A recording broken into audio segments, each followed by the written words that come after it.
जय शिवराय मित्रांनो, केंद्र शासनाच्या माध्यमातून राज्य शासनाच्या माध्यमातून शेतकऱ्यांसाठी विविध योजना राबवल्या जातात। या महाडीबीटी फार्मर स्कीमच्या माध्यमातून या योजनांचा लाभ शेतकऱ्यांना दिला जातो आणि याच्यामध्ये राबवली जाणारी एक महत्त्वाची अशी योजना म्हणजे राष्ट्रीय अन्न व पोषण सुरक्षा अभियान।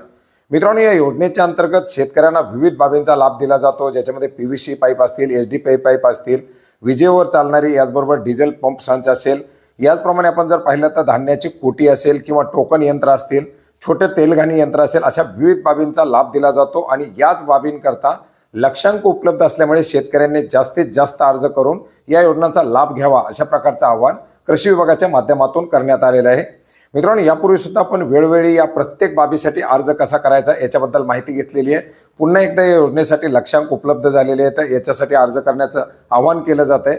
आणि आपल्याला जर याच्याबद्दलची माहिती नसेल तर या व्हिडिओमध्ये दिलेल्या माहितीप्रमाणे आपण या योजनांकरता अर्ज करू शकता।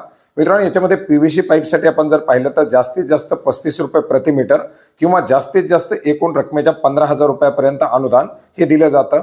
विजेचा जो मोटर असेल या मोटरसाठी 10,000 रुपयापर्यंत टोकन यंत्र असतील त्याच्या किमतीनुसार किंवा तेलघाणी यंत्राला जास्तीत जास्त 1,60,000 रुपये अशा प्रमाणामध्ये हे अनुदानं दिली जातात। आणि याच्यासाठी अर्ज करण्यासाठी तुम्हाला महाडीबीटी फार्मर स्कीमच्या माध्यमातून हा अर्ज करायचा आहे।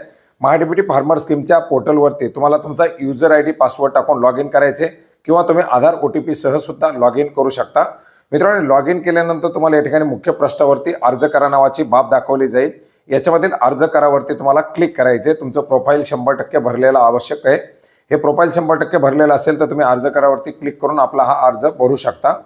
अर्ज करावरती क्लिक केल्यानंतर तुम्ही पाहू शकता तुम्हाला वेगवेगळ्या बाबी दाखवल्या जात आहेत। याच्यामध्ये आता छत्रपती शिवाजी महाराज कृषी योजना समावेश करण्यात आलेली आहे। अनुसूचित जाती जमातीच्या अंतर्गत आपण असाल तर आपल्याला विशेष सहाय्य योजना दाखवली जाईल किंवा जे काही शेतीसाठी सौर कुंपण दिलं जाते त्याच्यासाठी जी योजना दाखवली जाते, अशा वेगवेगळ्या योजना आहेत। आता याच्यामध्ये कृषी यांत्रिकरणच्या अंतर्गत काही घटक आहेत, याचबरोबर सिंचन साधनेच्या अंतर्गत काही घटक आहेत। आता तुम्हाला एचडीपीआई पाईप पीव्हीसी पाईपसाठी अर्ज करायचा असेल तर तुम्हाला सिंचन साधने व सुविधाच्या अंतर्गत अर्ज करावा लागेल। आता तुम्ही पीव्हीसी पाईपसाठी अर्ज करणार असाल तर सिंचन साधनेवरती तुम्हाला क्लिक करायचे आहे। सिंचन साधनेच्या बाबी निवडावरती क्लिक केल्यानंतर तुम्ही पाहू शकता या ठिकाणी तुम्हाला गाव असेल, तुमचा सर्वे नंबर असेल, याच्याबद्दलची माहिती दाखवली जाईल। याच्यामध्ये तुम्हाला घटक दाखवले जात आहेत। याच्यामधून तुम्हाला पीव्हीसी पाईपसाठीचा जो घटक आहे पाईप 6 निवडायचा आहे। पाईप निवडल्यानंतर तुम्हाला या ठिकाणी पुढे ऑप्शन देण्यात आलेली आहे एचडीपीआई पाईप किंवा पीव्हीसी पाईप। त्याच्यामधून पीव्हीसी पाईप निवडायचे आहे। तुम्हाला एचडीपीआई पाईप हवा असेल तर तो निवडायचा आहे, त्याची साईज निवडायची आहे।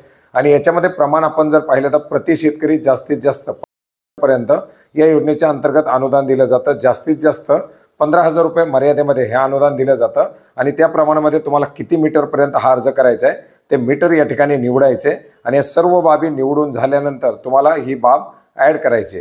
ही बाब समाविष्ट करावरती क्लिक केल्यानंतर तुम्हाला इतर बाबीसाठी अर्ज करायचा आहे का विचारलं जाईल। तुम्हाला पुन्हा विजेची मोटार, डिझेल पंप संच वगैरे काही ॲड करायचं असेल तर ते सुद्धा तुम्ही याच्यामध्ये ॲड करू शकता। आणि सर्व ॲड केल्यानंतर तुम्हाला मुख्य पृष्ठावरती पुन्हा एकदा येऊन ज्या ठिकाणी तुम्ही अर्ज करा दाखवलं जात होतं त्या ठिकाणी तुम्हाला अर्ज सादर करा दाखवलं जाईल।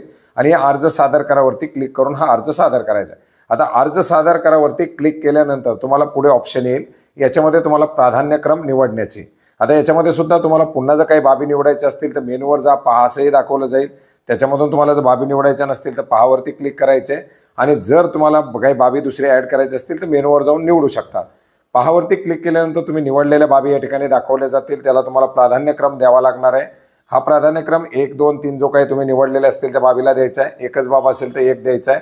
आणि याच्यानंतर तुम्हाला अर्ज सादर करावरती अटी शर्तीला मान्य करून क्लिक करायचे आहे। या योजनेच्या अटी शर्ती मला मान्य आहेत असं क्लिक करून अर्ज सादर करावरती क्लिक केल्यानंतर तुम्हाला पेमेंट करण्यासाठीच्या गेटवेवरती रिडायरेक्ट केलं जाईल। आता जर तुम्ही 2023-24च्या आर्थिक वर्षामध्ये जर यापूर्वीच पेमेंट केलेलं असेल तर तुम्हाला पुन्हा पेमेंट करण्याची गरज पडणार नाही। परंतु जर तुम्ही पेमेंट केलेलं नसेल तर मात्र तुम्हाला हे 23 रुपये 60 पैसेचं पेमेंट करावं लागणार आहे। आणि हे पेमेंट केल्यानंतर तुमचा अर्ज सादर होईल। हा अर्ज तुमचा एलिजिबल फॉर लॉटरीमध्ये दाखवला जाईल, जे काही प्रलंबित अर्ज असतील याच्यामध्ये दाखवलं जाईल। आणि याची पुढे लक्षांकानुसार लॉटरी निघाल्यानंतर या पात्र झालेल्या लाभार्थ्यांना पुढे कागदपत्र अपलोड करण्यासाठी सांगितलं जाईल। मित्रांनो, आता यावर्षीचे जे लक्षांक आहेत ते उपलब्ध आहेत। त्याच्यामुळे आता फेब्रुवारीची किंवा मार्चची जी लॉटरी निघेल ती मोठी लॉटरी असेल। आणि या लॉटरीमध्ये पात्र झालेल्या लाभार्थ्यांना हा या वर्षाच्या आर्थिक वर्षाच्या निकषामध्ये आर्थिक वर्षाच्या अनुदानामध्ये निधीमध्ये लाभ दिला जाईल। तर मित्रांनो, अशा प्रकारे या योजनेच्या संदर्भातील एक महत्त्वाचं असं अपडेट होतं, ज्याची माहिती आपणास नक्की उपयोग पडेल अशी आशा करतो। भेटूयात नवीन माहितीसह, नवीन अपडेट्ससह। धन्यवाद.